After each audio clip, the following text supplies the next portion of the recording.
Hello, I'm Andrew Kame-Deitch, and we're continuing our look at pre-modern Japan. Today we're going to take another look at the Heian period, which we introduced last time. We talked about the decision to move the capital to Heian, and also I introduced the administration and talked a little bit about the court and estates. Well, now I want to talk a bit about the Fujiwara Regency.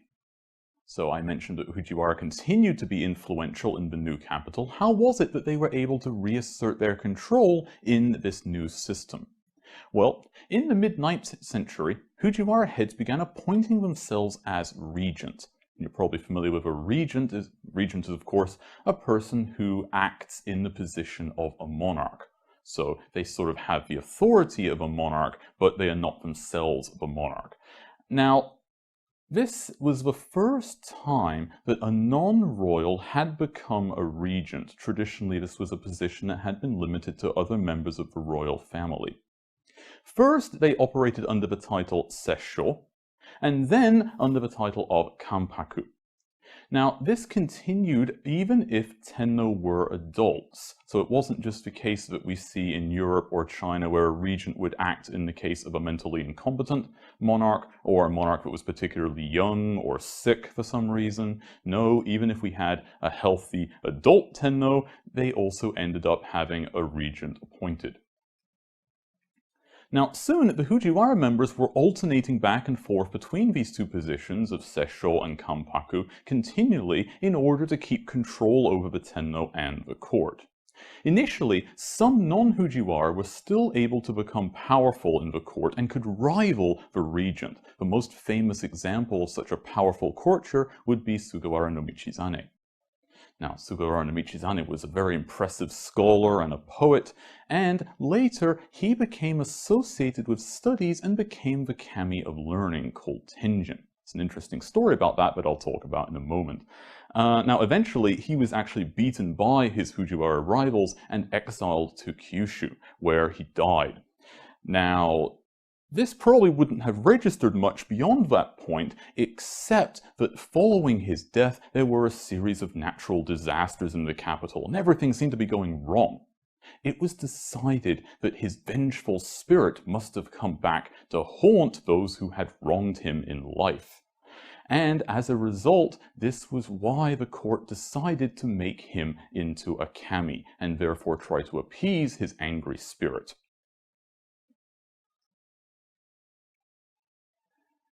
Now, the Fujiwara over time, with their many branches, came to be called as the Sekankei. This was because they had consistently dominated the court from 967, and because if we take the words Seisho and Kanpaku together, we get this term Sekkan. This is what they came to be known as.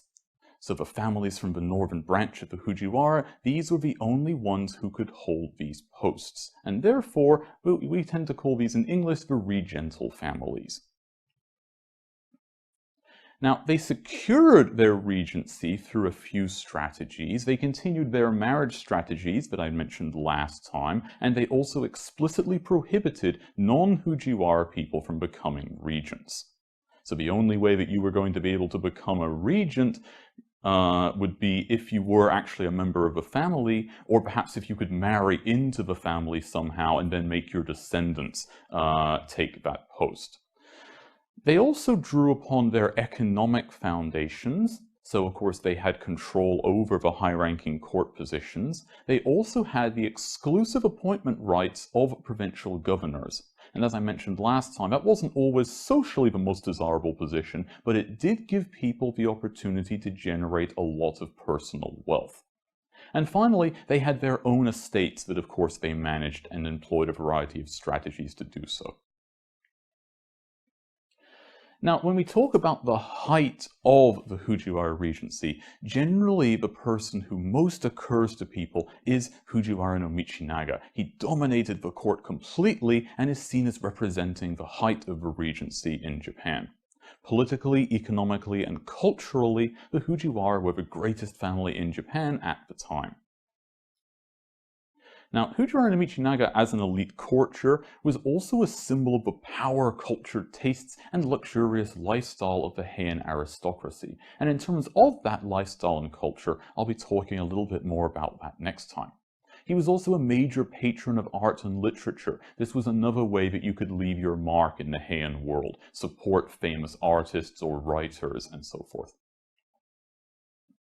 This is a very famous poem of Fujiwara no Michinaga's, which is taken as representing his worldview. He says, "This world, I think, is indeed my world. Like the full moon I shine, uncovered by any cloud." So certainly, he was not guilty of being humble. Now, there were a variety of issues in the late Heian period that the court had to wrestle with. As time went by, the central political structure itself began to weaken. Local governors gradually gained more autonomy. The shoin, controlled by temples or other landowners rather than by the state, grew in number, and this began to hurt the tax base. The central revenues and power decreased, while the local officials conversely gained more wealth and power, and over time this began to destabilize the system. Now, the royal family had to find a way to deal with this. They were trying to compete with the Fujiwara and with the other great courtier families, so what the royal family did was come up with a new tactic, and it worked like this. The Tenno would retire to another palace and then try to control the real power behind the scenes, while the other Tenno, the actual functioning Tenno, would be the one who would continue to serve the ceremonial duties. Now, this system was mainly developed by Shirakawa Tenno, who retired in 1086. So the key idea was the separation of the kind of ceremonial traditional authority of the Tenno with the real power and technical aspects of the ruling, which would be handled by this retired sovereign. And since these retired sovereigns were called in, the system of rule that they established became known as insei. So from this point on, we have both a Tenno and a retired Tenno running around in the court.